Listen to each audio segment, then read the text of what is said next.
Иннополиста әзірлене тұрған уннарша IT қазаныш шетел аналыкларын олыштыра ала. Оларның бір іліші Россияда қолланыла инде. Бұлар программалар білен тәмин ету үшін компьютерлар, операцион система үшін смартфоннар.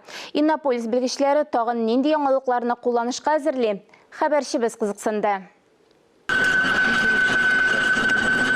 Россияда иң зур роботлаштырылған 3D принтерда яңа программалар белән тәэмин итүне сыныйлар. Бастыру җайланмасы белән идарә итү системасы Россияда эшләнгән.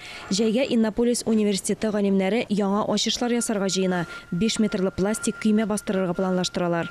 Это, откроет как минимум такую новую эпоху в создании плавсредств. Бу изү җиһазларын булдыруда яңа этапны ача. Аларны җыганда эртеп ябыштырырга кирәкми, дизайнын яхшы итеп ясарга гына кирәк.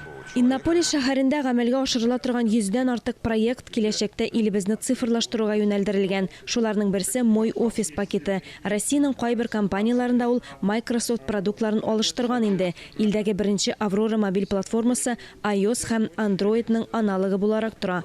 Шулай ук популяр Zoom системасы сервисларында үзләштерелгән.